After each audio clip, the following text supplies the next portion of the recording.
சொல்லுங்கய்யா. சொல்லுங்கய்யா. என்ன தெரியாது நான் சொல்லக்கூடாது. உங்க நீங்க தாங்க சொல்லணும். சுந்தராபுரி பட்டத்தில் வரக்கூடிய சுந்தராபுரி பட்டத்தில் தாண்டி வரக்கூடிய சுந்தரமாக இருக்கின்றாரே சுந்தரராஜ் இருக்கின்றாரே அவருக்கும் சுந்தரவல்லிக்கும் சுந்தரவல்லிக்கும் சுந்தராக வீட்டு வரக்கூடிய என் பெயரோ நான் தான் அழகு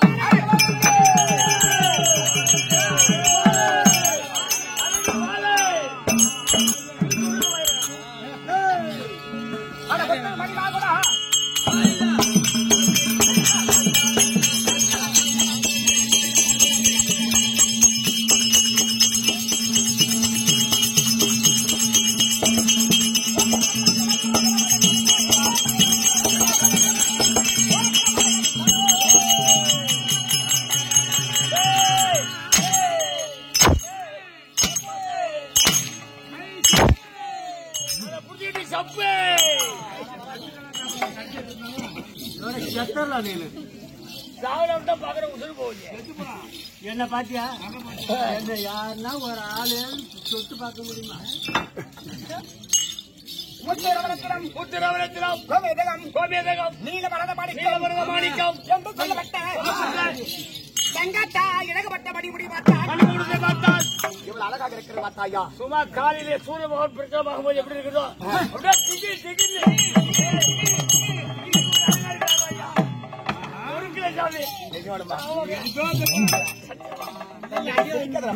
இன்னைக்கு ஒரு அழகா இருக்கிறீங்க.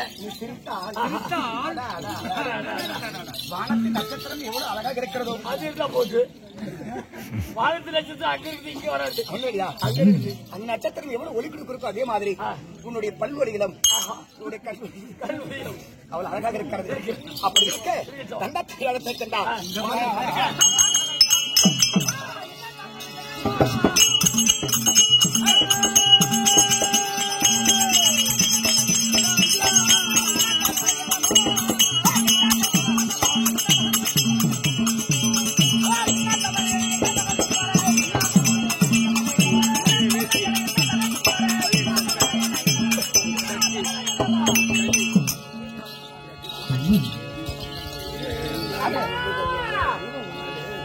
கண்ணே அழகுபால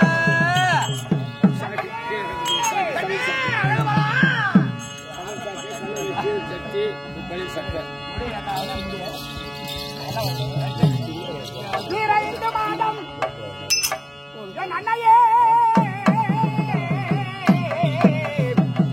அப்பா செல்வ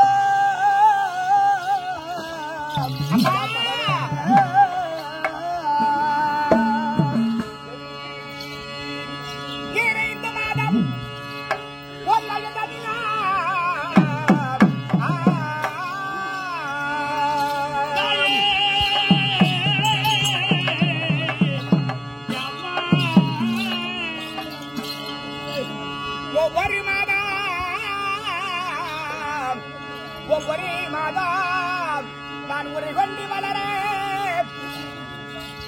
10 மாதம் இந்த பாலனை பெற்றாய் பாசமா எனது அம்மா நான் பண்பினால் மலரெடுத்து தாயே பாதவந்தனம்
தம்முடைய அருமை மகனாகிய வரமா வரபிறந்து தவமா தவபிறந்து தவத்தில் பிறந்தவன் இந்த மகன்.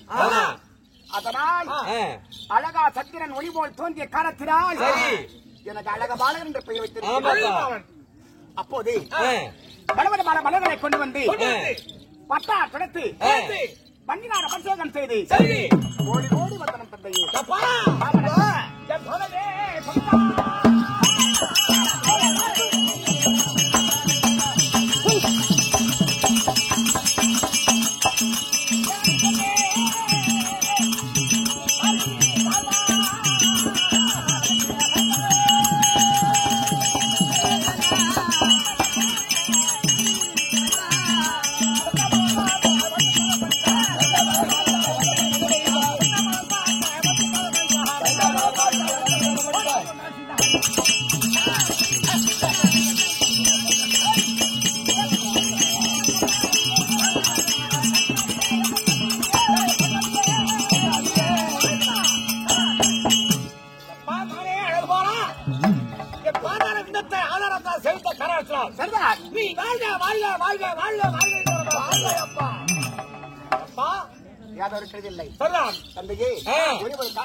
நானும் பள்ளியிலே பாடல்கள் படிக்கின்ற போது சில தோழமார்கள் வச்சு தந்தையே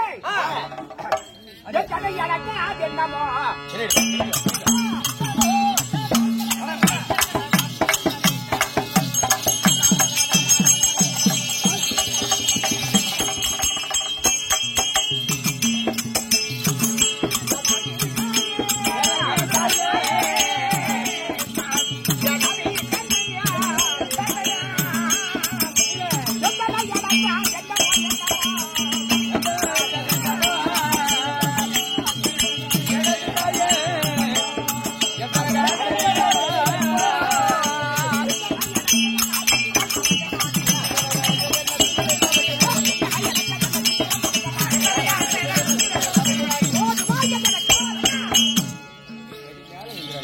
நான் பள்ளியிலே பாடங்களை படிக்கின்ற போது சில தோழமாரை பற்றி அழைத்தீர்களே விளக்கவில்லை.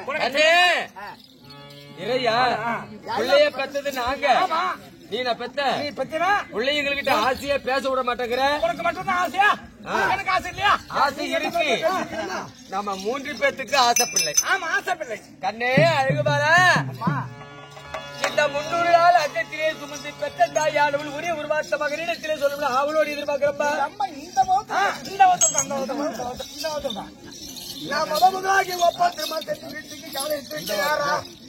எங்க அக்கா கர்ப்பமாவனா நீ வச்ச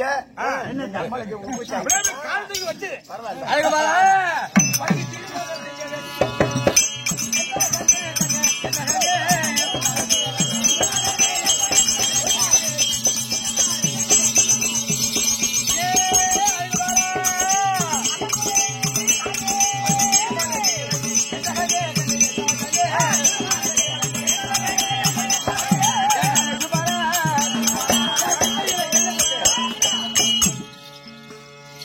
பருவம் ஆயிட்டப்பா. என்ன நாங்க பெத்து வச்சிருக்கிற பிள்ளை ஊதேரி பிள்ளை கிடையாது. தாயில இருந்து சொல்லக்கூடிய வார்த்தை இது வரைக்கும் தட்டி பேசியது கிடையாது. ஏன்னா நான் பெத்தத பாரு என்னாட்டு பேச அவன் அப்ப நடமலாம் பிள்ளை கிடையாது. நம்ம மாதிரி இருக்கு பாரு. ஆமா பைச்சக்காரி என்னுடைய அறிவு ராஜா அப்பா காலையில போறாரு.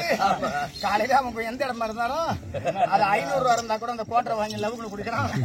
பாத்துக்கு வெகு வெறிக்கு குடிக்கிறான். நான் அவன் கூட சேர மாட்டேன் ராஜா. அதனால ஆசை பிள்ளை அல்லவா குடிக்காது. ஒரு கல்யாணத்தை செய்து வச்சுட்டா வீட்டுக்கு ஒரு மருமக வந்துட்டா நாங்க ஓய்வு எடுத்துக்கோ. இந்த பொறுப்பெல்லாம் உங்ககிட்ட மருமகள்கிட்ட ஒப்படைச்சிருவோம். வீராசாவி உங்க கையில கொடுத்துருவோம். கணங்களாகிவிட்டது. ஆமா தந்தைக்கா வயதாகிவிட்டது. ஆமா ஒரு நாட்டை ஆண்டு வரக்கூடிய ஒரு மன்னன் இருந்தால் அந்த மன்னனுக்கு ஒரு மகன் பிறந்தால் அந்த காலங்களை முடிந்து விட்டால் அந்த இளவரசன் சொல்லக்கூடிய பட்டம் மகனுக்குத்தான் சேர வேண்டும். அப்படி இருக்க எனக்கு பருவகாலமா காலங்கள் ஆகிவிட்டது. திருமணம் செய்ய வேண்டும். இந்த நாட்டை எனக்கு பட்டாவசம் தரிக்க வேண்டும். அம்மா நான் ஒன்று தெரிவிக்கின்றேன்.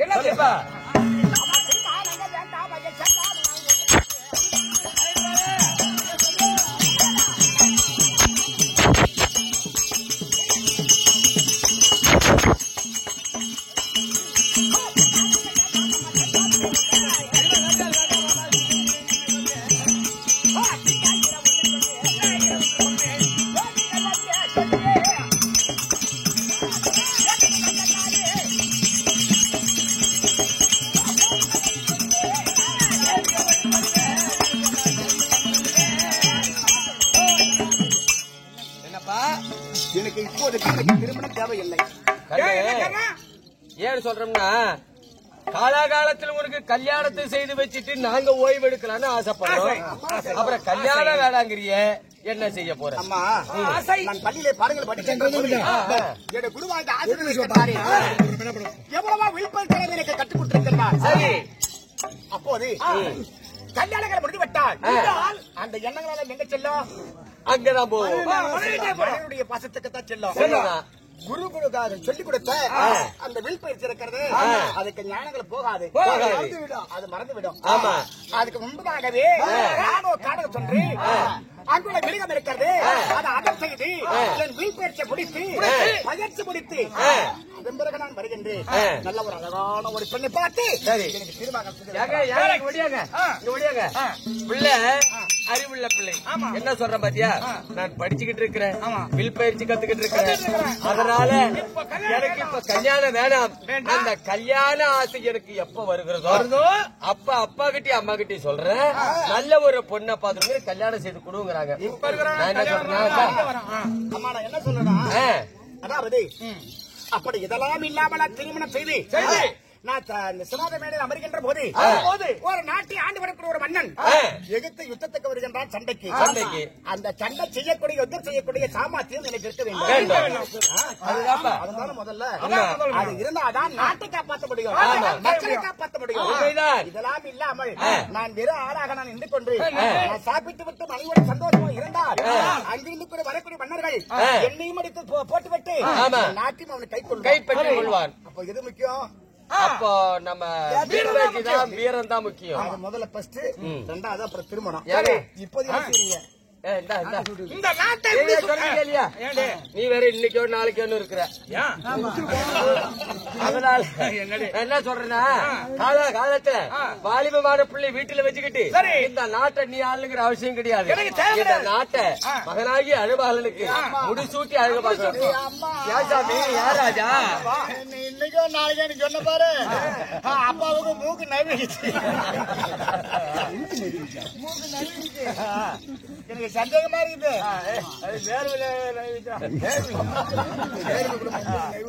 அதனால மகனை அழகான அமர வச்சு இந்த நாட்டை முடிச்சு விட்டு கொடுங்க. சரிவா.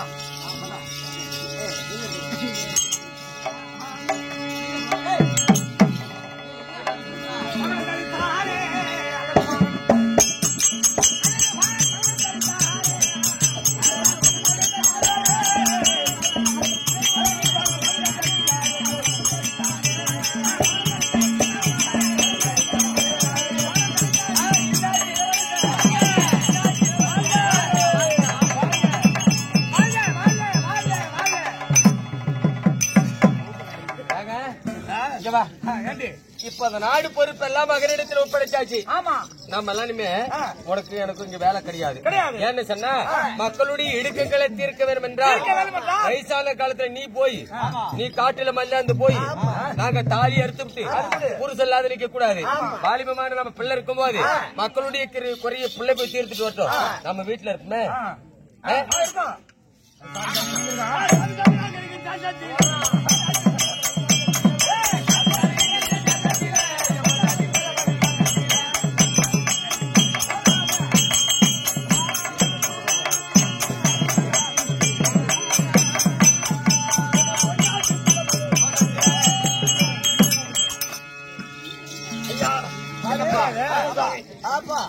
குடிமக்கள் இவ்வளவு நாளா வயசானவங்க அப்பா அரசா செய்தாரு.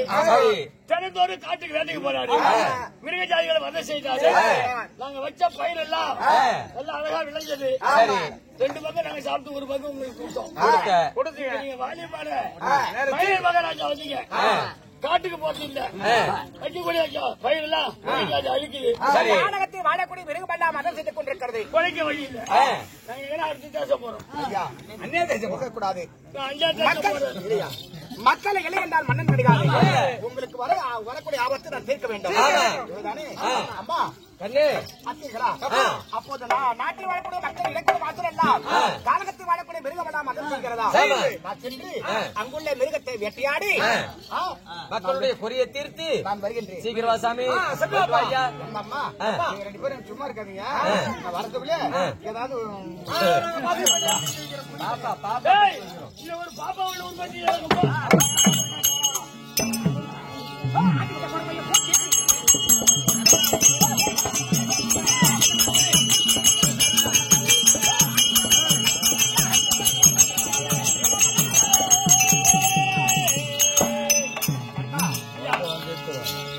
காடை ஓடி வந்து விட்டோம். பேச முடியவை இதை பெருத்து ஒரு ஆலமரம். இந்த ஆலமரத்தில் கொஞ்சம் அமர்ந்து சுரக்கம் தெரிந்து தெரியுது. அதன் பிறகு நம்ம செல்லலாம். செல்லலாம். அமருங்கள்.